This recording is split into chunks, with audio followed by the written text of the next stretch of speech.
தேசிய தௌஹீத் கூட்டமைப்பின் நிறுவன தலைவர் பேரறிஞர் பி ஜெயினுல் ஆபிதீன் அவர்கள் இப்பொழுது உரையாற்றுவார்கள்.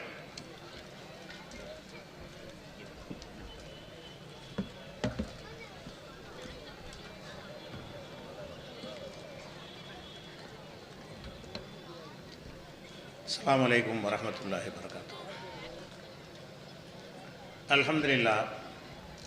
அல்ஹம்துலில்லாஹி நஹ்மதுஹு வ நஸ்தஈனுஹு வ நஸ்தக்ஃபிருஹு வ நஊது பில்லாஹி மின் ஷுரூரி அன்ஃபுஸினா வ மின் ஸய்யிஆத்தி அமாலினா மை யஹ்திஹில்லாஹு ஃபலா முதில்ல லஹு வ மை யுத்லில்ஹு ஃபலா ஹாதிய லஹு வ அஷ்ஹது அன் லா இலாஹா இல்லல்லாஹு வஹ்தஹு லா ஷரீக லஹு வஅஷ்ஹது அன்ன முஹம்மதன் அப்துஹு வ ரசூலுஹு அம்மா பஅத்.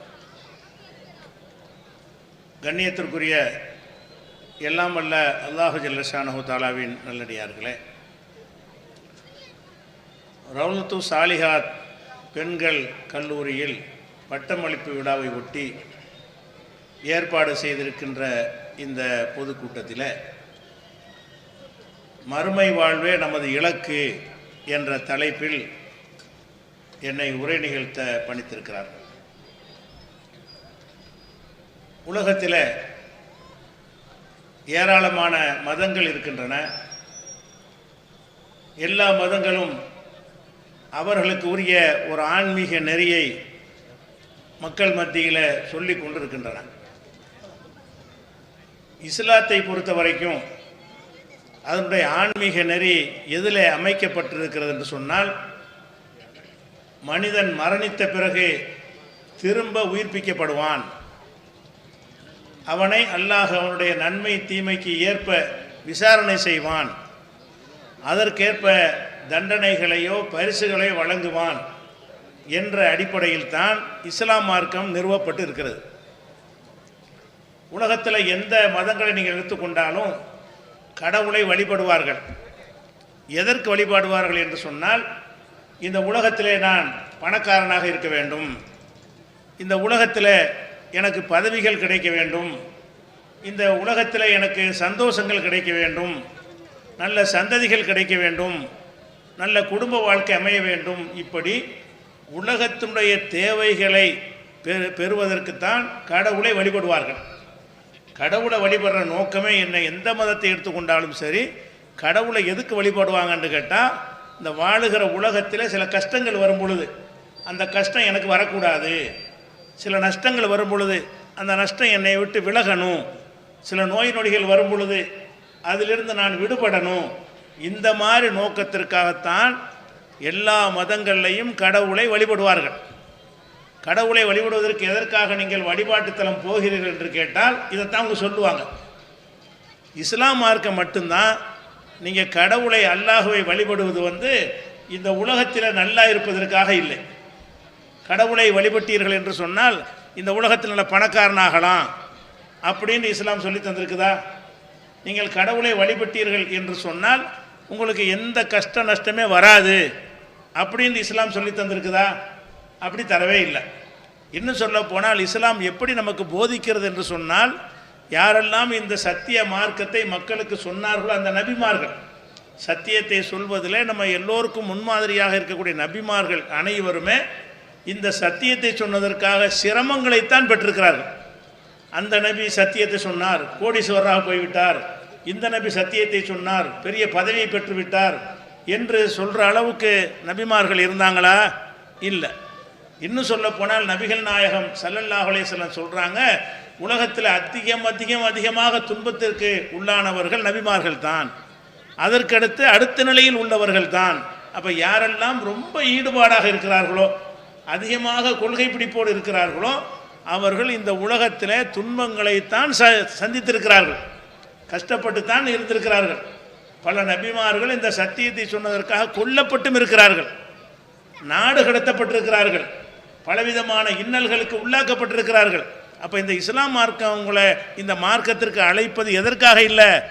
இந்த உலகத்தில் நல்லா இருக்கலாம் என்பதற்கு இஸ்லாம் அழைக்கவே இல்லை. இந்த உலக வாழ்க்கை ஒரு பொருட்டே கிடையாது.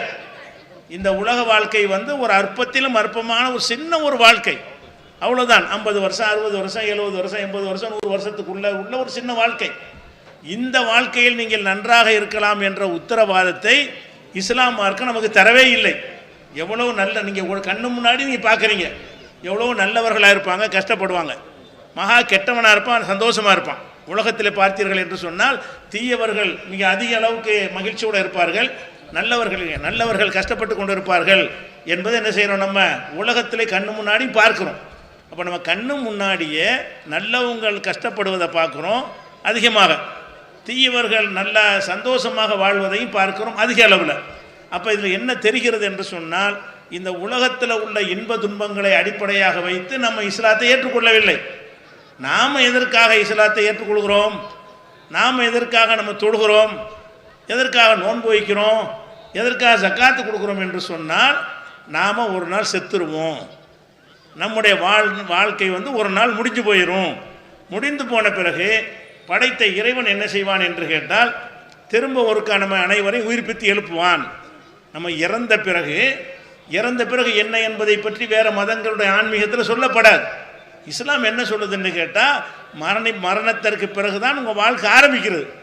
நம்ம மரணிச்சிட்டோம், நம்மளை ஒன்றுமில்லாமல் இருந்து படைச்சான்ல இறைவன், அவனுக்கு இன்னொரு தடவை படைக்கிறது கஷ்டமா? எது கஷ்டம்? ஃபஸ்ட்டு படைக்கிறது தான் எப்பவுமே கஷ்டம். முதல்ல நீங்கள் ஒரு காரியத்தை கற்றுக்கிறதா இருந்தால் அதுதான் ரொம்ப சிரமமாக இருக்கும். பல தடவை சமையல் செய்து பழகுனவருக்கு மறுபடி சமையல் செய்வது கஷ்டமாக இருக்குமா? கஷ்டமாக இருக்காது. முதல்ல சமையல் செய்யும்போது கஷ்டமாக இருக்கும், சிரமமாக இருக்கும். அப்போ அல்லாஹ் ரப்புல் ஆலமீன் ஒன்றுமில்லாமல் இருந்து நம்மளெல்லாம் படைச்சிருக்கிறான். நம்மளை படைச்சிருக்கிறானே. இங்கே இருக்கிற மக்களில் ஒரு 100 வருஷத்துக்கு முன்னாடி நீங்கள்லாம் எங்கே இருந்தீங்க? 100 வருஷத்துக்கு முன்னாடி இங்கே உள்ள மக்களில் யாராச்சும் இருந்தீங்களா? எங்கே இருந்தீங்க? என்னவாக இருந்தீங்க? ஒன்றுமா இல்லை, ஒன்றும் இல்லாமல் இருந்தோம். ஒன்றும் இல்லாமல் இருந்த நம்மை படைத்த இறைவனுக்கு மறுபடியும் படைப்பது சிரமமா? சிரமம் கிடையாது. ஆக என்ற உத்தரவின் பிரகாரம் நம்மை படைத்திருக்கிறான். அந்த இறைவன் நினைத்தால் திரும்பவும் நம்மை படைப்பான். திரும்ப படைப்பான் என்னும்போது அந்த வாழ்க்கை இருக்கு இல்லையா, திரும்ப உயிர்ப்பித்து எழுகிற அந்த மறுமைங்கிற வாழ்க்கையில் நாம் துன்பத்தை அனுபவிச்சிடக்கூடாது, அங்கே கஷ்டப்பட்டுறக்கூடாது. இங்கே உள்ள கஷ்டங்கள் சும்மா 10 வருஷம் 20 வருஷம் கஷ்டமாக இருக்கும். ஒருத்தன் காலமெல்லாம் கூட கஷ்டப்பட மாட்டான். இங்கே உள்ள இன்பங்களும் ஒரு 20 வருஷம் 30 வருஷத்து இன்பமாகத்தான் இருக்கும். ஆனால் மறுமை என்பது என்னென்று கேட்டால், நரகம்ங்கிற ஒரு தண்டனையை இறைவன் கொடுத்து விட்டான் என்று சொன்னால் அதுக்கு முடிவு கிடையாது. ஒரே ஒரு தீக்குச்சி நம்ம கையில் கொளுத்திட்டா கூட நமக்கு தாங்க முடியலை, சின்ன நெருப்பை தாங்க முடியவில்லை. ஒரு 40 டிகிரிக்கு மேலே வெயில் வந்துச்சுன்னா ரோட்டில் நடக்க முடியவில்லை, மண்டை காயுது. அப்போ இந்த மாதிரி வெப்பங்களை தாங்க முடியாத அளவுக்கு இருக்கிற நம்மளை ஆண்டாண்டு காலம் முடிவே இல்லாமல் நரகத்தில் போட்டு வதைத்தால் அதை தாங்க முடியுமா? இறைவன் கொடுக்குற தண்டனை எந்த மாதிரியாக இருக்கிறது என்று கேட்டால், சின்ன இந்த உலகத்தில் கொடுக்குற மாதிரி தண்டனையாக இருக்காது.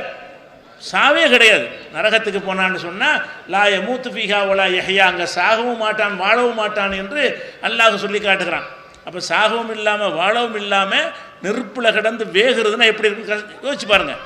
நெருப்பில் போட்டு வதைக்கப்படும் பொழுது, ஒட்டுமொத்த பாடியை நரகத்தில் போட்டு வதைக்கப்படும் பொழுது அது நம்மளால் தாங்கிக் கொள்ள இயலுமா? அப்படியான ஒரு துன்பம் இறைவன் தண்டனை தர இருக்கிறான். அதுக்கு நம்ம ஆளாயிடக்கூடாது. இதுக்கு தான் இஸ்லாத்துக்கு வரணும், இதற்குத்தான் நீங்கள் இஸ்லாத்தில் இருக்கணும். அதே மாதிரி இறைவன் தருகிற இன்பத்தை எடுத்துக்கொண்டீர்கள் என்று சொன்னால், இங்கே எவ்வளோ இன்பத்தை அனுபவிப்போம், அற்பமான இன்பத்தை அனுபவிக்கணும். அங்கே அல்லாஹ் தரக்கூடிய சொர்க்க சோலைகள்ங்கிற இன்பம் என்னன்னு கேட்டால், அவர்கள் எதையெல்லாம் நினைக்கிறார்கள், லஹும் ஃபீஹா மா தஷ்தஹில் அன்ஃபுஸ், உள்ளம் எதை விரும்புகிற அத்தனையும் கிடைக்கும். இங்கே விரும்புகிறதெல்லாம் கிடைச்சிருக்கா? யாருக்காச்சும் கிடைச்சிருக்கா? இந்த உலகத்தில் வாழும் பொழுது விரும்புன எல்லாம் கிடைச்சிச்சா? 1000 விரும்புனா 5 கிடைக்கும், 10 கிடைக்கும், 100 கூட கிடைத்து விடும். அங்கே என்ன கிடைக்கும்? மா தஷ்தஹில் அன்ஃபுஸ், அவங்க உள்ளங்கள் எதையெல்லாம் விரும்புகிறது அது எல்லாமே கிடைக்கும். நினைச்சதெல்லாம் கிடைச்சா அதுக்கு மேலே என்ன வேணும் உங்களுக்கு? உங்களுக்கு ஒரு வாழ்க்கை, மரணத்துக்கு பிறகு ஒரு வாழ்க்கை இருக்கிறது. அந்த வாழ்க்கையில் உங்களுக்கு நினைச்சதெல்லாம் கிடைக்கும். கஷ்டம் கிடையாது, கவலை கிடையாது, நோய் கிடையாது, நொடி கிடையாது, முதுமை கிடையாது. நம்ம முதுமையில் போயிடுறோம். இளைஞராக இருக்கும்போது போட்ட ஆட்டத்தை எல்லாம் வயசான காலத்தில் போட முடியுமா? முடியாது. அங்கே எல்லாருமே நடுத்தர வயது உள்ளவர்களாகவே என்ன செய்வாங்க? ரசூலுல்லாஹ் சொல்கிறாங்க, ஜுருதுன் முருதுன், அனைவரும் என்ன செய்வாங்க? அதாவது பருவம் அடைந்த பருவத்தில் இருப்பாங்கள்ல, அந்த நிலையில் உள்ளவர்களைப் போலத்தான் எழுப்பப்படுவார்கள். அப்படி இருக்கும் பொழுது முதுமை வராது, கஷ்டம் வராது. அந்த இன்பத்திற்கு இத்தனை வருஷத்துக்கு தான் இன்பம், ஒரு மாளிகையை கொடுத்தான்னு சொன்னால் 10 வருஷம் இருந்துக்க அப்படின்னு நல்லா கொடுக்க மாட்டான். அதிலே நீங்கள் இருப்பீங்க, அதிலே வாழ்ந்து கொண்டு இருப்பீங்க. என்னென்ன இன்பத்தை நீங்கள் நாடுகிறீர்களோ அத்தனையும் கிடைக்கும். அப்போ அவன் கொடுக்குற பரிசுகளும் பயங்கரமானதாக இருக்கிறது, அவன் கொடுக்குற தண்டனைகளும் பயங்கரமானதாக இருக்கிறது. அந்த தண்டனையிலிருந்து தப்பித்து கொள்ளணும் என்பதற்கு தான் நீங்கள் இஸ்லாத்துக்கு வரணும். நீங்கள் இஸ்லாத்தில் இருப்பது எதற்காக இருக்கணும்?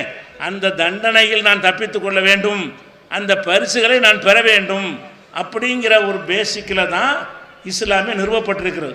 சும்மா அல்லாஹ் வணங்குறது எதுக்காக வணங்குறோம்?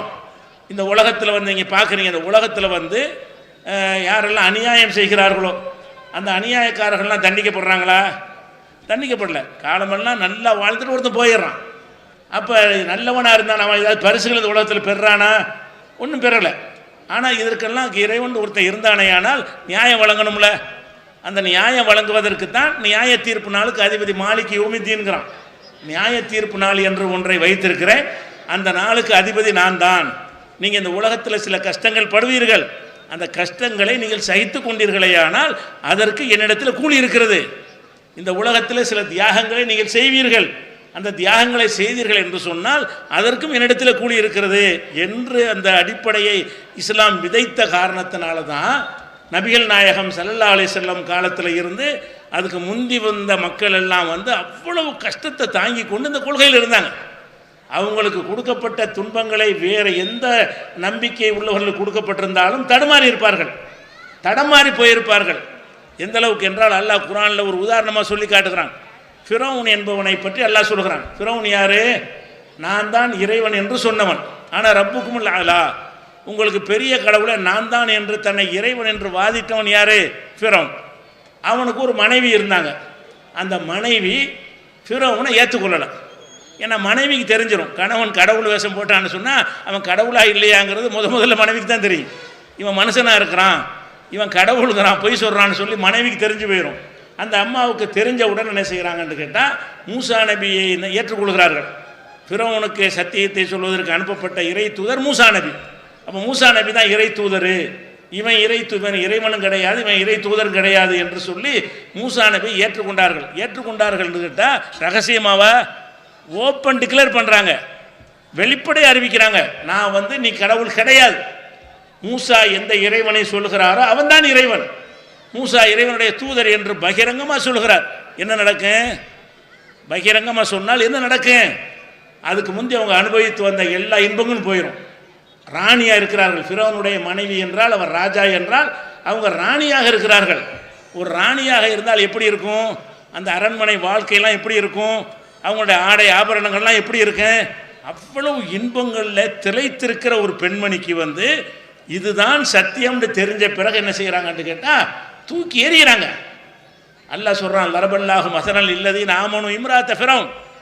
மூமின்களுக்கு ஃபிரௌனுடைய மனைவியை உங்களுக்கு ஒரு மாடல் அல்லாஹ் எடுத்துக்காட்டுகிறான். நீங்கள் உங்களை மூமின் என்று சொல்வதாக இருந்தால் ஃபிரௌனுடைய மனைவி போல இருந்தால் தான் நீங்கள் மூமின். அல்லாஹ் சொல்லி காட்டுறான், லரபல்லாஹு மஸலன் இல்லதீன ஆமனு இம்ராத்த ஃபிரௌன். ஃபிரௌனுடைய மனைவியை உங்களுக்கு முன்மாதிரியாக அல்லாஹ் எடுத்துக்காட்டுகிறான். எதில் முன்மாதிரி தெரியுமா?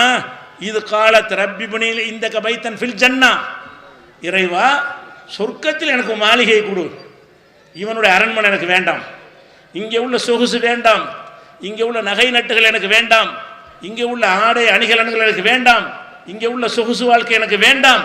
எனக்கு எது வேண்டும்? எனக்கு அங்கே ஒரு மாளிகை கொடு, அது இதை விட பெரிய மாளிகை, இதை விட நிரந்தரமான மாளிகை. அவங்க என்ன கேட்குறாங்க? ரப்பி பனிலே இந்த கபைத்தன் ஃபில் ஜன்னா, ஜன்னத்தில் சொர்க்கத்தில் எனக்கு ஒரு மாளிகை நீ எழுப்பு, வனஜினி மின் ஃபிரௌன அமலிகி, ஃபிரௌனிடமிருந்தும் அவனுடைய சித்திரவதையிலிருந்தும் என்னை காப்பாற்று. அவளை சித்திரவதை பண்ணுறான். அதான் இன்பங்களையும் அந்த பெண் இழக்கிறார்கள், சித்திரவதைகளை வேற தாங்கிக் கொள்கிறார்கள். எல்லா மக்களையும் எப்படி சித்திரவதை பண்ணுகிறானோ கட்டிய மனைவியும் சித்திரவதை பண்ணுகிறான். ஏன்? இவனை கடவுள் ஏற்றுக்கொள்ளவில்லை, மூசா நபி சொல்லக்கூடிய இறைவனை ஏற்றுக்கொண்டார். இவ்வளவு துன்பங்கள் அவர் தாங்கினார எதுக்காக வேண்டி? இந்த உலகத்தில் உள்ள இந்த இன்பங்களுக்கு தானே ஆசைப்படுறோம். நம்ம எதுக்கு இந்த உலகத்தில் ஆசைப்படுறோம்? ராணியாக இருக்கிற அளவுக்கு ஆசைப்படாவிட்டாலும் ஆடை அணிகலன்களுக்கு ஆசைப்படுறோமா இல்லையா? சொகுசாருக்கு ஆசைப்படுறோமா இல்லையா? நல்ல ஒரு வீடு வேணும்னு ஆசைப்படுறோமா இல்லையா? கார் பங்களா வேணும்னு ஆசைப்படுறோமா இல்லை? இதுக்கு தானே ஆசைப்படுறோம். இதை விட பல பல பல மடங்கு இன்பங்களை அல்லாஹ் அவங்களுக்கு கொடுத்துருக்கிறான். அவங்க சீர்தூக்கி பார்க்குறாங்க. இந்த மரணத்துக்கு பிறகு என்ன ஆகும்? இதெல்லாம் எவ்வளோ நாளைக்கு அனுபவிக்கணும்? இதெல்லாம் அனுபவித்த நிலையில் நான் மரணித்து விட்டால், இறைவனை ஏற்றுக்கொள்ளாமல் மரணித்து விட்டால் மறுமையில் எனது நிலை என்னாகும் அப்படின்னு சிந்தித்து பார்த்து கட்டிய கணவனை எதிர்த்து கொள்கை புரட்சி பண்ணுறாங்க, சித்திரவதைக்கு உள்ளாக்கப்படுறாங்க. இது பெருசாக உங்களுக்கு தெரியலை. அப்போ இஸ்லாத்தில் நம்ம இருப்பதாக இருந்தால் எதற்கு இருக்கணும்? இந்த பொம்பளை மாதிரி உனக்கு இருக்க இயல்மா நல்லா கேட்குறான். ஒரு பெண்ணை சொல்லிவிட்டு இந்த பெண்ணை போல நீ இருந்தால் தான் நீ மூமின். மூமினுக்கு மாடலே அவங்க தான். ஆண்களுக்கும் அவங்க தான் மாடல், பெண்களுக்கும் அவங்க தான் மாடல். எதில் மாடலு? இதுவா அதுவாண்டா அதை தேர்ந்தெடுக்கணும். எதில் மாடலு? இந்த உலகம் உனக்கு வேணுமா, அந்த உலகம் வேணுமா, இந்த அரண்மனை பங்களாக்கள் வேணுமா, அங்கே உள்ள அல்லாஹ்வுடைய சொகுசான மாளிகைகள் உனக்கு வேணுமான்னு கேட்டால் அதை தேர்ந்தெடுக்கணும். இதை தூக்கி எறியணும். இதை இழந்துட்டு இதை வாழக்கூடாது. அதை இழக்காமல் வாழ முடியும்னு அதுக்கான அரண்மனை வச்சுக்கிறவங்க அதுக்கு தெருவுக்கு வாங்கன்னு அர்த்தம் கிடையாது. அதில் இருந்து கொண்டே நீங்கள் ஆகிரத்தை நம்பி இருந்தால் பிரச்சனை இல்லை. அதுவா இதுவா என்று கேள்வி வந்தால், உனக்கு இது வேணுமா அது வேணுமா, இது இருந்தால் அது இல்லை, அது இருந்தால் இது இல்லை என்ற கேள்வியை நீங்கள் சந்தித்தீர்கள் என்று சொன்னால், எனக்கு இது வேண்டாம், இந்த உலகத்தினுடைய இன்பங்கள் வேண்டாம், எனக்கு அதுதான் வேண்டும் என்றவங்க இதான் இஸ்லாமுக்கு நல்ல விளைவிக்கணும். இந்த உலகத்தை மட்டும்தான் நம்ம கணக்கு பண்ணுறோம். முஸ்லீமாக இருந்து கொண்டிருக்கிறோம். இருந்து கொண்டே எல்லா விதமான தீமைகள் செய்வதற்கு என்ன காரணம்? அவன் இந்த உலகத்தில் சொகுசாக இருக்கிற மட்டும் நினைக்கிறான். முஸ்லீமாக இருக்கிறான், வட்டி வாங்குறான். முஸ்லீம்னு சொல்லிக்கொண்டு வட்டி வாங்குறான். ஏன் வாங்குறான்? வட்டி அவனுக்கு தப்புன்னு தெரியாதா? முஸ்லீமாக இருக்கிற எல்லாருக்கும் அந்த பள்ளிவாசல்களில் வட்டி தவறு என்று கூட சொல்லிக் கொடுக்கலையா? சொல்லி கொடுத்துருக்குறாங்க. வட்டி வாங்கக்கூடாது என்று தெரியும். முஸ்லீம் என்று பிறந்து விட்டு வட்டி வாங்குகிறான். எதுக்கு வாங்குறான்? இங்கே கிடைக்கக்கூடிய அந்த கஷ்டம் இல்லாமல் வரக்கூடிய அந்த ஆதாயம் அவனுக்கு முக்கியமாக படுகிறது. இதற்கு பதிலாக நிரந்தர நரகத்தில் அவனை தள்ளுவான அதை பற்றி அவன் பொருட்டாக எடுத்துக்கொள்ளவில்லை. அவனை மறுமையை முஸ்லீம் ஆவான் அல்லா இடத்துல. நீ அல்லாஹ் எதை செய்தால் நிரந்தர நரகம் என்று உனக்கு ஆக்கியிருக்கிறானோ அதை தைரியமாக துணிவாக செய்கிறான். அப்போ மறுமைங்கிற நம்பிக்கை இல்லாமல் அவன் என்ன மாதிரி இருக்கிறான் என்று கேட்டால், பிற சமுதாயத்து மக்கள் எப்படி இந்த உலகத்தில் நம்ம நல்லா இருந்தால் போதும், யாரை வேண்டாலும் ஏமாற்றலாம், ஊரை அடித்து உலையில் போடலாம், கொள்ளை அடிக்கலாம், லஞ்சம் வாங்கலாம், ஊழல் பண்ணலாம், எல்லா விதமான அக்கறை சாராய கடையை சாராயம் விற்கலாம் என்றெல்லாம் எப்படி மற்ற மக்கள் நடக்கிறார்களோ அந்த மாதிரி இவனும் நடக்கிறான் என்று சொன்னால் இவனுடைய இலக்கு என்ன? இவன் எதுக்காக இந்த மார்க்கத்துக்கு வந்தான்? வராமல் இருந்திருக்கலாமே. நாம் இந்த மார்க்கத்துக்கு வந்தது அங்கே நான் நரகத்துக்கு போகக்கூடாது என்பதற்கு வந்தியா, இங்கே நல்லா இருக்கிறதுக்கு வந்தியா? இங்கே நல்லா இருக்க வந்தால் தான் வேறு மார்க்கத்தில் இருந்திருக்கலாமே. அப்போ நீங்கள் படைத்த இறைவனை நம்பணும். எப்படி நம்பணும்?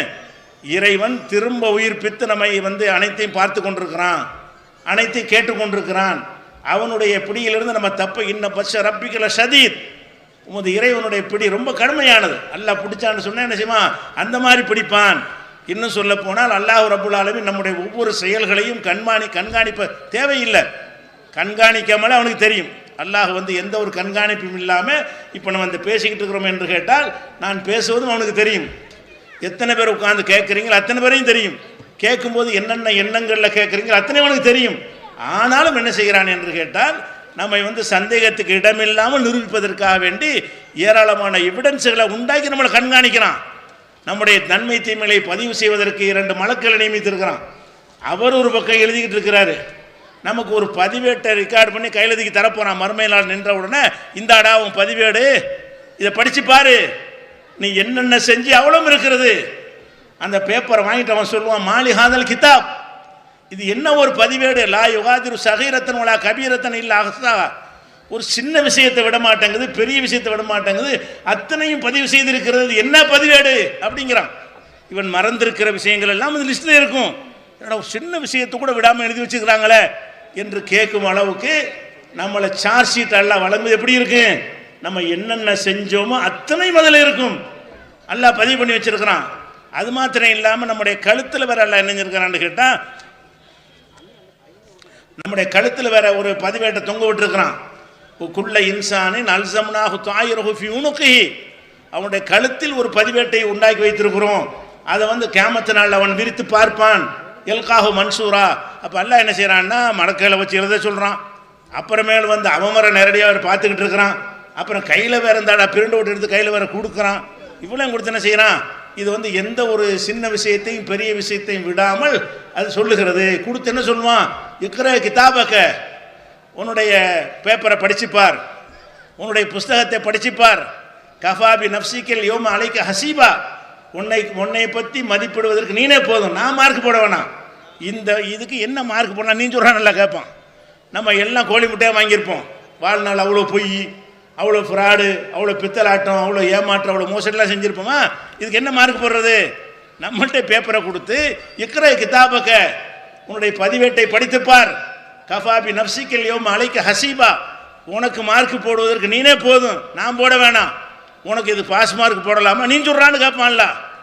நம்ம சொல்ல முடியாது, நம்ம அவ்வளோ மோசமான மார்க் வாங்கியிருப்போம். அப்போ அல்லாஹ் ரப்புல் ஆலமீன் இந்த மறுமையில் நம்ம மாட்டிக்கொள்வோம் என்பதற்காக வேண்டி எவ்வளவு இது கண்ட்ரோலில் வச்சுக்கிட்டு இருக்கிறான். அப்படிப்பட்ட ஒரு வாழ்க்கை இருக்குன்னு நம்புறதுக்கு பேர் தான் மறுமை. இந்த நம்பிக்கை இருந்ததுனால தான் ஒவ்வொரு நபிமார்களும் கொல்லப்படும் போது இப்ராஹிம் அலைஹிஸ்ஸலாம் என்ன செஞ்சாங்க, சத்தியத்தை சொன்னாங்க, தன்னந்தனியாக சொன்னாங்க. அவர் மட்டும்தான் சொன்னார், அவர் ஒரு ஆள் தான் சமுதாயமாக இருந்தார். அதுக்கு என்ன பண்ணாங்க, நெருப்பு குண்டத்தை வளர்த்து அதில் ஒதுக்கி எரிஞ்சாங்க. பயந்தார் அவர், நெருப்பு குண்டத்தில் எரிஞ்சால் எரிஞ்சு போயிடுவார், சாம்பலாகிடுவார். ஆனால் அல்லாஹ்வுடைய அற்புதத்தில் அவரை காப்பாற்றிருக்கிறான்.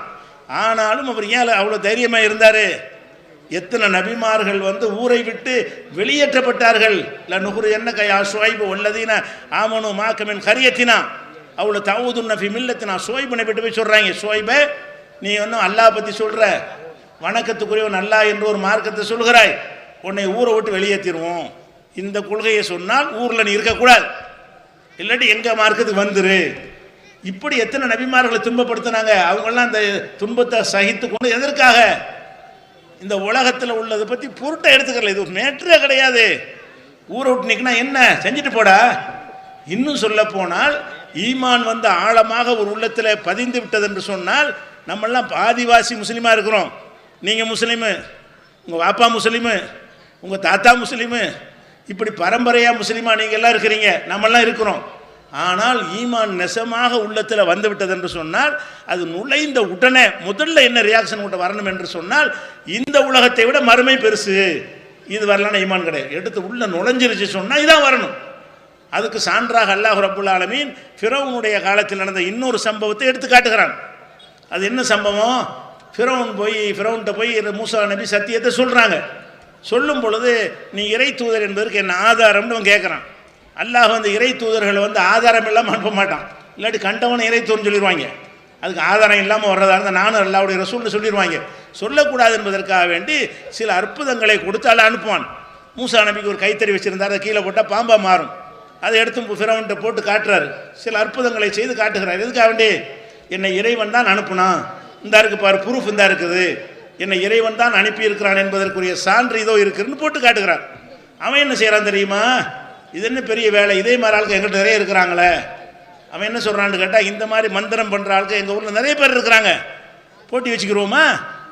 நீ அல்லாஹ்வுடைய அற்புதம்னு சொல்லி எனக்கு இதை செஞ்சு காட்டுகிறாய், நீ செய்கிற மாதிரி கம்பத்திக்கு போட்டு பாம்பா மாத்திர வேலையை செய்கிறதுக்கு எங்கள் ஊரில் நிறைய பேர் இருக்கிறாங்க, மந்திரவாதிகள் இருக்கிறாங்க, அவங்களுக்கும் உனக்கும் போட்டி வச்சுக்கிறோமான்னு கேட்குறான். யாரு? ஃபிரௌன் கேட்குறான். மூசா நபி சரின்ட்டாங்க, ஒரு குறிப்பிட்ட நாளில் போட்டியை அமைச்சிக்கிறோன்ட்டாங்க. போட்டி அமைச்ச உடனே என்ன ஆகுதுன்னு கேட்டால், மூசா நபி அவங்களுக்கு போட்டி நடக்கிறது, இவங்க சில வித்தைகளை போடுறாங்க. மூசா நபி அந்த கைத்தறியை போடுகிறாரு, அவங்க வித்தையெல்லாம் அது விழுங்கிருச்சு. அவங்க செஞ்ச வித்தையெல்லாம் தூக்கி சாப்பிட்ற விதமாக மூசா நபியுடைய செயல்பாடு இருந்தது. ஏன்னா அல்லாஹ்வுடைய அற்புதம் இது. இவங்க செஞ்ச தந்திரம், ஒரு கைத்தறி பாம்பு மாதிரி ஆகிற மாதிரி ஒரு பொய்யான தோற்றத்தை ஏற்படுத்தினாங்களே தவிர, மூசா நபி கைத்தறியை போட்டு நிஜமான பாம்பாக மாற்றினார அப்படி அவங்களுக்கு மாற்ற முடியலை. ஏன்னா இது அல்லாஹ் செஞ்சது, இது தந்திரத்தில் செஞ்சது. இதை பார்த்த உடனே அந்த மந்திரவாதிகள் இருக்கான்ல, அவனுக்கு முதல்ல உண்மை விளங்குது. என்ன விளங்குது? நம்ம எவ்வளோ பெரிய வித்தையெல்லாம் கற்றுருக்குறோம், எத்தனை வருஷமாக இந்த ஊரை கையில் ஆட்டி படைச்சிக்கிட்டு இருக்கிறோம், நம்மளை இந்த ஒத்த மனுஷன் நினைஞ்சிட்டாரு, நம்ம அம்புட்டு பேர் வித்தை இன்றைக்கி எரிஞ்சிட்டாரே, இவர் ஜெயிச்சிட்டாரே என்று சொன்ன உடனே அந்த மந்திரவாதிகள் நினைக்கிறாங்க இவர் தூதர் தான், இவர் சொல்லக்கூடிய இறைவன் சரிதான், நம்ம செய்கிறது தந்துரும், அவர் செய்கிறது அற்புதம், அற்புதத்தை செஞ்சு காட்டுறாரு. அவங்களுக்கு தெரிஞ்சிடும். சாதாரண மக்களுக்கு தெரியறதை விட தந்திரம் செய்கிறவனுக்கு தந்திரம் எது மெய்யானது எதுன்னு தெரிஞ்சு போயிடும். இப்படியெல்லாம் நமக்கு செய்ய முடியாத, நம்ம செஞ்சுருக்கிறோம் சூழ்ச்சி பண்ணி ஏமாற்றி தானே என்ன செய்கிறோம், அது மாதிரி அந்த வித்தை காட்டிக்கிட்டு இருக்கிறோம், மேஜிக் தானே செஞ்சுக்கிட்டு இருக்கிறோம். இவர் நிஜமாவில் மாத்துறாரு, நிஜமாவே கைத்தடியை பாம்பா மாத்திட்டாரு என்ற உடனே அந்த மக்களுக்கு என்ன வருதுன்னு கேட்டால், மூசா சொல்வது சரிதான் என்ற நம்பிக்கை வருகிறது. என்ன செஞ்சாங்கன்னா, ஆமன்னா பி ரப்பி மூசா வ ஹாரூன், மூசா நபியையும் ஹாரூனுடைய இறைவனையும் நாங்கள் ஏற்றுக்கொண்டோம். அந்த தோத்து போன உடனே அவங்க என்ன செய்கிறாங்கன்னு கேட்டால், உடனே அந்த சபையில் டிக்ளேர் பண்ணுறாங்க. எப்படி ஃபிரௌனுடைய கூட்டத்தாரெலாம் உட்கார்ந்துருக்கிறாங்க, ஃபிரௌன் ராஜா உட்கார்ந்துக்கிட்டு இருக்கிறான், மக்கள் எல்லாம் சூழ உட்கார்ந்துருக்கிறார்கள். அந்த நேரத்தில் அந்த மந்திரவாதிகள் தோற்று போன உடனே என்ன சொல்கிறாங்கன்னு கேட்டால், நாங்கள் தப்பு செஞ்சிட்டோம், மூசா நபி சொல்லக்கூடிய இறைவனை நாங்கள் ஏற்றுக்கொண்டுட்டோம், ஹாரூன் நபி சொல்லக்கூடிய இறைவனை ஏற்றுக்கொண்டு விட்டோம் என்று எல்லாருமே சொல்கிறாங்க. ஆமன்னா பி ரப்பி மூசாவ ஹாரூன்கிறாங்க. அப்போ ஃபிரௌன் என்ன செய்கிறான்னு கேட்டால், ஆமன் தும் லஹு கபுல ஆதன் லக்கும், நான் பர்மிஷன் கொடுக்கறதுக்கு முன்னாடி நீங்கள் அவரை நம்பிட்டீங்களா, என்கிட்ட பர்மிஷன் வாங்கினீங்களா, அப்போ நான் பர்மிஷன் கொடுப்பதற்கு முன்னாடி எப்படி அதை நீங்கள் அவரை ஏற்றுக்கொண்டீர்கள் என்று கேட்டுவிட்டு, இன்னஹூல கபீருக்கும் உள்ளது அல்லமக்கும் சிகர, இதெல்லாம் குரான் வசனங்கள், உங்களுக்கு சூனியத்தை இருந்தால் தான் உங்களுக்கு கற்றுக் கொடுத்துருக்காரு. மூசாவிட்ட நீங்கள் சூனியத்தை நீங்கள் அவர்கிட்ட தான் படிச்சிருக்கிறீங்க, அதனால தான் அவர்கிட்ட தோற்று போயிட்டீங்கன்னு அது தோல்வி ஒப்புக்கொள்ள மறுக்கிறான். அப்போ என்ன செய்கிறாங்க, அப்புறம் என்ன செய்கிறான்னு கேட்டால், உங்களை நான் தண்டிப்பேன். எப்படி தண்டிப்பேன், உளவு கத்தி அண்ண ஐதியக்கும் அர்ஜுலக்கும் இன் ஹிலாஃப், உங்களுடைய கைகளையும் கால்களையும் மார்கை வெட்டுவேன். மார்கால் என்றால் வலது கையையும் இடது காலையும், அல்லது இடது கை கிராஸா. மார்கை என்று சொன்னால் வலது கையை வெட்டினா இடது காலை வெட்டுறது, அல்லது இடது கையை வெட்டினா வலது காலை வெட்டுறது. மார்கை உங்களை வெட்டுவேன் அப்படின்னு சொல்லி உளவு சல்லி பண்ணக்கும் அஜ்மயின், அத்தனை பேரையும் கழுமரத்தில் ஏற்றுவேன் என்று யார் செய்கிறான், ஃபிரௌன் மிரட்டுகிறான். இப்போ தான் ஈமான் நுழைஞ்சிருக்குது. யாருக்கு, அந்த சூனியக்காரர்களுக்கு இப்போ தான் ஈமானே உள்ள நுழைஞ்சிருக்கு. இந்த அற்புதத்தை பார்க்குறாங்க. மூசா நபி இறை தூதர் என்று சொல்லி இந்த நிமிஷம் தான் ஏற்றுக்கிறாங்க. ஏற்ற அடுத்த வினாடி என்ன வருதுன்னு கேட்டால், அவங்களுடைய பதில் ஃபக்கல் இமான் தகால், என்ன தீர்ப்புன்னு சொல்லி கூடடா, இன்னமா தக்கலி ஹாதிகள் ஹயாத்த துன்யா, இந்த உலகத்தில் அவனுடைய தீர்ப்பு செல்லும். எங்கள் உலகத்துக்கு அவன் ஏற்றுட்டு நினச்சிட்டியா, நாங்கள் மூசா நபியை ஏற்றுக்கொண்டு இந்த உலகத்தில் சொகுசாக இருப்பதற்காகவா, அவர் சொன்ன இறைவனை உணர்ந்து ஏற்றுக்கொண்டிருக்கிறோம், மறுமையை நம்பி ஏற்றுக்கொண்டிருக்கிறோம், இந்த அற்பமான உலகத்தில் நல்லா இருப்பதற்காக நாம் ஏற்றுக்கொள்ளவே இல்லை என்று சொல்லிவிட்டு இப்போ தான் ஈமான் நுழைஞ்சிருக்குதுங்க. கொஞ்ச நேரத்துக்கு முந்தான் இஸ்லாத்துக்கு வந்திருக்கிறாங்க. மூசா நபி அற்புதத்தை பார்த்து விட்டு, பாரம்பரிய முஸ்லீம் அல்ல அவங்க தாத்தா கொள்ளு தாத்தாவெல்லாம் முஸ்லீம் இல்லை, அவங்க அப்பா கூட முஸ்லீம் இல்லை, அவங்களே கூட ஒரு மணி நேரத்துக்கு முன்னாடி முஸ்லீமாக இருக்கல. அப்படிப்பட்டு இருந்தவர்களுக்கு இப்போ தான் இஸ்லாம்ங்கிற நம்பிக்கை நுழைஞ்சு இருக்குது. நுழைஞ்ச உடனே அவங்கள வாயில் என்ன வருது, போடா ஃபக்லி மான் தக்கா, பெரிய சர்வசக்தி மிக்க மன்னன், நினச்சதை செய்வான், கையை வெட்டுவான், நெசமாக வெட்டுவான். நம்ம ஃபார்மாலிட்டிக்கு மிரட்டுவோம், பிள்ளைய தோலை உரிச்சிடுவோம்னு, அப்படி மிரட்டல் இல்லை, இது நிஜமாக செய்வான். நிஜமாகவே செய்யக்கூடிய ஒரு கொடுங்கோல் மன்னன் மிரட்டுகிறான். அப்போ தான் இஸ்லாம் உள்ளத்தில் நுழைஞ்சிருக்கிறது. அவங்க வாயிலிருந்து என்ன வருது, ஃபக்லி மான் தக்கால், நீ என்ன முடிவு வேண்டாலும் எடுத்துக்கொள், கையை வெட்டியே வெட்டிக்க, கொலை சரியா கொலை செஞ்சு, இதுக்கு பயந்துக்கிட்டு நாங்கள் மாற மாட்டோம். இன்னமா தக்லி ஹாதிகள் ஹயாத்த துன்யா, இந்த அற்பமான உலகத்தில் தான் நீ தீர்ப்பளிப்பாய், உன்னுடைய தீர்ப்பு அங்கே செல்ல, நாங்கள் இங்கே வந்தது உலகத்துக்காக வரல. அப்போ ஈமான் உள்ள நுழைஞ்சிருச்சின்னு சொன்னால் என்ன வரணும், உருட்டல் மிரட்டல் அதுக்கெல்லாம் கிட்ட நிற்க மாட்டோம், தூக்கி எறிஞ்சிடும், போடான்றன, என்ன செஞ்சிருவ, கொலை தானே செஞ்சுட்டு போ, கையாத்தனை வெட்டிட்டு போ அப்படின்னு சொல்கிற நம்பிக்கை வந்தால் தான் அதுக்கு பேர் ஈமான். அப்போ இந்த மர்ம இலக்கணம், இந்த மாதிரி நம்பிக்கை மட்டும் இருக்குதா, இதில் பாதி இருக்குதா, இதில் காவாசி இருக்குதா, இதில் 10% இருக்குதா நம்மள்கிட்ட. அப்போ எப்படிப்பட்ட நம்பிக்கைன்னு பாருங்கள். உசுரை எடுத்துருவேன் மிரட்டுகிறான், கையை வெட்டுவேன் காலை வெட்டுவேன் மிரட்டுகிறான், சொன்னபடி அவன் செய்யக்கூடியவனாக இருக்கிறான், கொஞ்சம் கூட பயப்படலையங்க. கொஞ்ச நேரத்துக்கு முன்னாடி என்ன செஞ்சாங்க, ஃபிரௌன்ட்ட அந்த போட்டிக்கு வரும்போது சொன்னாங்க, நீ எங்களுக்கு என்ன தருவாயின்னு கேட்டாங்க. போட்டிக்கு வரும்போது என்ன செய்றாங்க, இன்னக்கும் லமினல் முகர்ரபீன், நீங்கள் என்ன நெருக்கமாக உங்களை வச்சுக்கணும், வேண்டியதெல்லாம் தருவேன், பேரம் பேசிக்கிட்டு போட்டிக்கு வந்தாங்க. போட்டிக்கு வரும்போது எதை நினச்சி வந்தாங்க, நம்ம ஜெயித்து விட்டோம் என்று சொன்னால், மூசாவை தோற்கடித்து விட்டோம் என்று சொன்னால் நம்ம அப்படின்னு உலக ஆசைக்காக நீ போட்டிக்கு வர்றாங்க.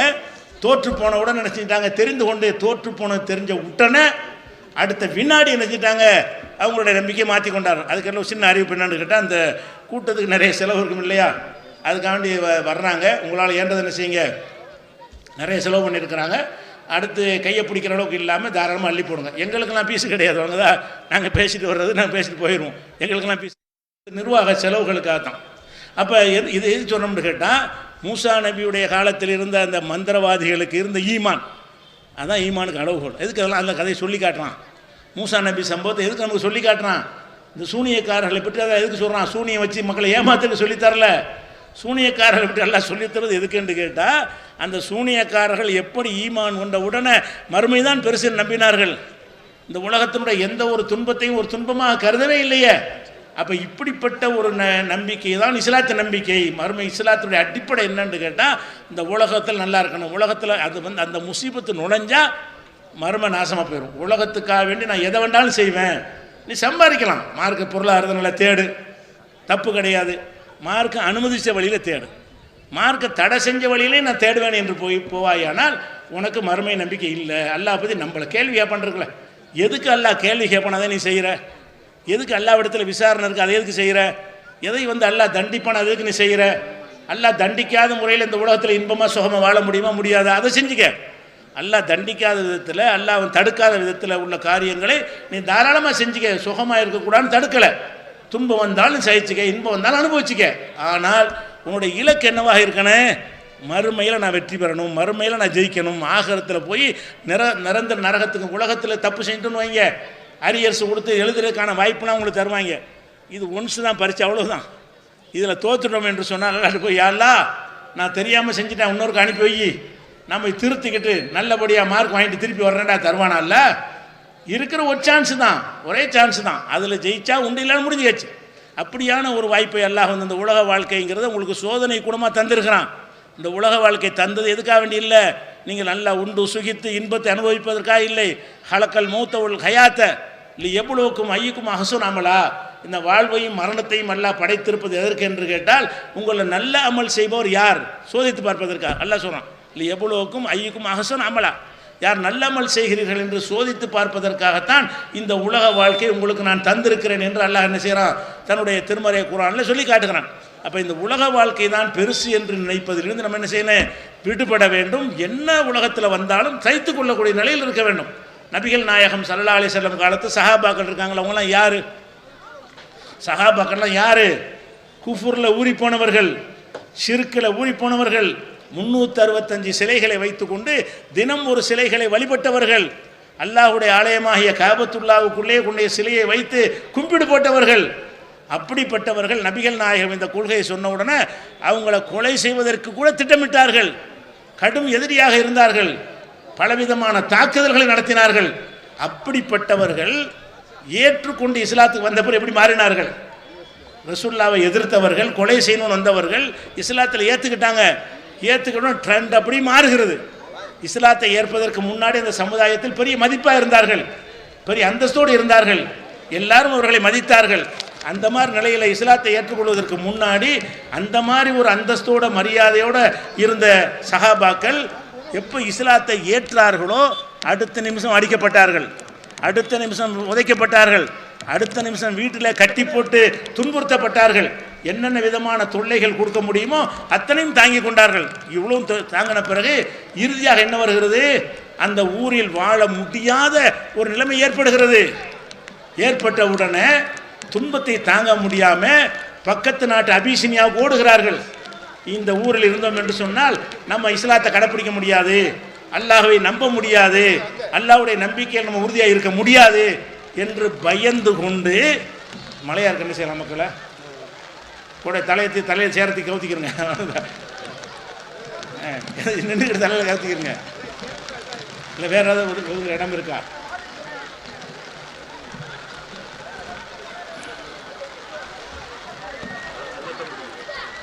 மைக்கு வேறு போயிருந்தோம், அடுத்தவங்க மைக்குங்க, உங்கள் மைக்கா?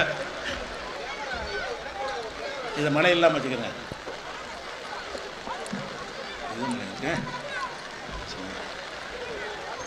அப்போ அந்த சஹாபாக்கள் என்ன செய்கிறாங்கன்னு கேட்டால், ரசூல் ஸல்லல்லாஹு அலைஹி வஸல்லத்தை எப்போ ஏற்றுக்கொண்டேன்னு சொல்லுகிறார்களோ அந்த வினாடியே அவங்களுக்கு அந்த சமுதாயத்தில் இருந்த நிலைமை அப்படி மாற்றமடைகிறது. எந்த மதிப்பும் இருக்கவில்லை. அவங்க சித்திரவதைக்கு உள்ளாக்கப்படுறாங்க, கொலை செய்வதற்கு தயாராகிறாங்க, கொலையும் செய்தார்கள் பல பேரை. இதை பார்த்த பிறகு நபிகள் நாயகம் ஸல்லல்லாஹு அலைஹி வஸல்லம் வந்து சஹாபாக்கள் யாரெல்லாம் ரொம்ப துன்பமாக இருக்குது, அல்லாஹ்வுடைய தூதரே நாங்கள் என்ன செய்வது என்று கேட்கும் பொழுது நீங்கள் இஸ்லாத்தை கடைபிடிக்கக்கூடியவர்களாக வாழவதாக இருந்தால் இந்த ஊரை விட்டு நீங்கள் போயிருங்க, ஊரை விட்டு போய் அபிசினியாவில் போய் அடைக்கலம் புகுந்துக்கிறங்க என்று அந்த கஷ்டப்பட்ட சஹாபாக்களை எல்லாம் அபிசினியாங்கிற இன்னொரு நாட்டுக்கு அனுப்பி வைக்கிறாங்க. ஒரு மனுஷன் அவன் பிறந்த வீட்டை விட்டு போவானா? சொத்தை விட்டு போவானா? அவனுடைய சுற்றம் நட்புகளை விட்டு போக முடியுமா? இந்த இஸ்லாத்தை ஏற்றுக்கொண்ட ஒரு காரணத்திற்காக வேண்டி அவங்க என்ன செஞ்சாங்க? வீடு வாச சொத்து சுகம் அனைத்தையும் இழந்து விட்டு இன்னொரு நாட்டுக்கு போகிறாங்க, அபிசினியா நாட்டுக்கு போகிறாங்க. அந்த நாட்டுக்கு போனால் அங்கே வீடு இல்லை, அங்கே போனால் சொந்தம் இல்லை, அங்கே போனால் நண்பர்கள் இல்லை, அங்கே போனால் சாப்பாட்டுக்கு வழி இல்லை. அப்படியான ஒரு நிலையில் எந்த ஒரு நம்மெல்லாம் வெளிநாட்டுக்கு போனால் ஒரு வேலைக்கு போவோம், வேலைக்கு விசா வாங்கிக்கிட்டு வேலைக்கு சோர்ஸ் அந்த உத்தரவாதத்தை உண்டாக்கி கொண்டு வெளிநாட்டுக்கு போவோம். இவங்க எந்த உத்தரவாதமும் இல்லை, தப்பிச்சா போதும், இந்த மக்காவில் இருக்கக்கூடாது, மக்காவில் இருந்து தப்பித்தால் போதும் என்று அந்த மக்கள் என்ன செய்கிறாங்க? ஓடுகிறார்கள் அபிசினியாவுக்கு. ஏன் ஓடினாங்க? இந்த ஓடணுங்கிற அந்த உணர்வை எது கொடுத்துச்சு? இதெல்லாம் பெருசாக அவங்க நினைக்காததுக்கு என்ன காரணம்? லா இலாஹ இல்லல்லாஹ்வை ஏற்றா இதெல்லாம் சேர்த்து ஏற்றுக்கிறேன்னு. எப்படி? இந்த உலகம் பெருசு இல்லை, இந்த லா இலாஹ இல்லல்லாஹ்ங்கிற அல்லாஹ்வை வணங்குற இந்த கொள்கையை நான் விட்டால் தான் இந்த உலகத்தில் சுகமாக இருக்க முடியும் என்றால் நான் உலகத்தை விடுறேன், சொந்த ஊரை விடுவேன், சொந்த வீடு வாசலை விடுவேன், சொந்த பந்தங்களை விடுவேன், தாய் தந்தையரை விடுவேன், பிள்ளைகளை விடு, எதை வேணாலும் விடுவேன் என்று சொல்லி அத்தனையும் தியாகம் பண்ணிவிட்டு அறிமுகமற்ற அந்த வறட்சியான அபிசினியாங்கிற பிரதேசத்துக்கு பல சஹாபாக்கள் ஓடினாங்களே. அவங்க ஓடுவதற்கு காரணம் என்ன? ஆகிரத்து. எது காரணம்? மறுமை. அந்த உலகத்து கஷ்டத்தை கணக்கில் எடுத்தால் போயிருக்க மாட்டார்கள். இந்த முகமதோட சேராமல் இருந்தால் எவ்வளோ மரியாதையாக இருந்தோம், எவ்வளோ அந்தஸ்தாக இருந்தோம். நம்மளை பார்த்து எல்லாம் பயந்தாங்க, இந்த முகமதை ஏற்றுக்கொண்ட பிறகு நம்மளை அடிக்கிறாங்க எல்லாரும் என்று சொல்லி அவங்க என்ன செய்யலை? உலக கணக்கு பார்க்கலை. நாம் முகமதுக்கு பின்னாடி இருந்தால்தான், இந்த கொள்கையில் இருந்தால்தான் அங்கே வெற்றி பெற முடியும், ஆகிரத்தில் வெற்றி பெற முடியும். அதற்காக என் வீட்டை துறக்க நான் தயார், என் சொந்த பந்தங்களை துறக்க தயார் என்று அபிசினியாவுக்கு போனாங்களா? இன்னும் பல பேர் என்ன செஞ்சாங்க? மதீனாவுக்கு போனாங்க. பாதி பேர் அபிசினியாவுக்கு போனாங்க. பிறகு மதீனாங்கிற ஊருக்கு ஓடுறாங்க, சொந்த ஊரை விட்டு ஓடுறாங்க.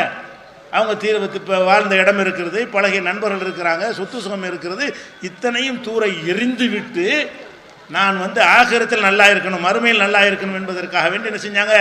அனைத்தையும் தியாகம் செய்து விட்டு அவங்க மதீனாவுக்கு ஓடினாங்க. அப்படி ஓடுவதில் ரசூலுல்லாவும் போனாங்க, ரசூலுல்லாவையும் கொல்வதற்கு முயற்சி பண்ணினார்கள். நாளைக்கு கொன்று விடுவார்கள் என்ற நிலை வந்த பிறகு அவங்களும் அபூபக்கரும் சேர்ந்து என்ன செய்கிறாங்க? மறைந்து ஒளிந்து மதீனாவுக்கு போகிறாங்க. எதுக்காக போகிறாங்க? அதுக்கு முன்னாடி ரசூலுல்லாவுக்கு மக்காவில் இருந்த நிலைமை என்ன? அவர் அமீன் என்றார், நம்பிக்கையாளர் என்றாங்க, சாதிக்கு உண்மையாளர் என்றாங்க. அந்த ஊரில் பெரிய பணக்காரர், வஜதக்கு 1000 ஃபாகுனா, நீ வறுமையில் இருந்தால் உன்னை நான் பணக்காரன் ஆக்கினேன் என்று அல்லாவே பாராட்டி சொல்கிற அளவுக்கு பெரும் செல்வந்தர் ரசூலுல்லாஹ் தான். அவ்வளோ காசு பணம் செல்வ செழிப்போடு இருந்த நபிகள் நாயகம் ஸல்லல்லாஹு அலைஹி வஸல்லம் அவர்கள் இங்கே இருந்தால் நம்ம லா இலாஹ இல்லல்லாஹ்வை ஏற்றுக்கொள்ள இயலாது, இஸ்லாத்தின்படி வாழ இயலாது, வாழ விடமாட்டாங்க என்றால் எனக்கு இது வேண்டாம் என்று தூக்கி எறிஞ்சிட்டு போனாங்களா இல்லையா? அனைத்தையும் தூக்கி எறிஞ்சிட்டு உடுத்தின வேட்டியோடு தானே போகிறாங்க, அடிஞ்சிருக்கிற ஆடையோடு தானே மதீனாவுக்கு போனாங்க, அகதியாக போனாங்களா இல்லையா? அப்போ அது போவதற்கு காரணம் என்ன? அவங்க இஸ்லாத்தை உலகத்தில் சொகுசுக்குரிய மார்க்கமாக பார்க்கவில்லை. இஸ்லாம் என்பது ஆகிரத்தில் ஜெயிப்பதற்குரிய மார்க்கம். இந்த உலகத்தில் நான் எவ்வளோ கஷ்டப்பட்டாலும் சரி, இதற்கெல்லாம் எனக்கு அங்கே கூலி இருக்கிறது, மறுமையில் எனக்கு பரிசு இருக்கிறது, அல்லாஹ் கொடுக்குற தண்டனையிலிருந்து நான் தப்பித்துக் கொள்ள முடியும் என்று இருக்குமேயானால் நான் இந்த மார்க்கத்தில் தான் இருந்தாகணும் என்பதற்கு தானே செஞ்சாங்க. இன்னைக்கு நீங்கள் பாருங்கள், இந்த பாலஸ்தீனில் நடக்கிற அநியாயத்தை பாருங்கள். பாலஸ்தீன் பகுதியில், காசா பகுதியில் ஹமாஸுங்கிற ஒரு சின்ன ஒரு குழு, ஹமாஸுங்கிற ஒரு இராணுவம் கிடையாது, அவங்களுக்கு விமானப்படை கிடையாது, அவங்களுக்கு கடற்படை கிடையாது, அவங்க ஒரு சின்ன ஒரு குழு தான். அந்த குழு இன்றைக்கு யாரை எதிர்த்து நிற்கிறாங்க? America, Britain, France, Canada, Germany உள்ளிட்ட வல்லரசுகளுடைய உதவிகளோடு களத்தில் நிற்கிற இஸ்ரேலை எதிர்த்து நிற்கிறாங்க. குண்டு போட்டு சாவடிக்கிறான். சாவடித்தவன் ஆஹா நாங்கள் இதுலேருந்து வர்றோம் சரணடைகிறோன்னு போனாங்களா? அவங்க என்ன செய்கிறாங்க? தினசரி செத்து மடிக்கிறாங்க மக்கள் எல்லாம். அவங்க என்ன நினைக்கிறாங்கன்னா, மரணம் எப்போ வரும்டா, சாவு என்னைக்கு வேண்டாலும் வரும், இப்போ ஒரு நாளைக்கு வரும், இதுக்கு நாங்கள் பயப்பட மாட்டோம், நாங்கள் கொண்ட கொள்கையிலிருந்து பின்வாங்க மாட்டோம் நிற்கிறாங்களே. இவங்களை பாரு, இந்த மாதிரி உலகத்தில் எந்த நாட்டுக்காக நடந்திருந்தா அவ்வளோ பேர் எனக்கு பிரச்சனை இல்லை, மக்களுக்கு முடியுமா வந்துட்டு இல்லை மழை பிரச்சனை இல்லை, 2-3 நாளாக மழை பெய்யுதுண்ணே. இல்லை சரி, எனக்கு பிரச்சனை இல்லை. சரி இல்லை டாக்டர் சொல்லுங்க. எனக்கு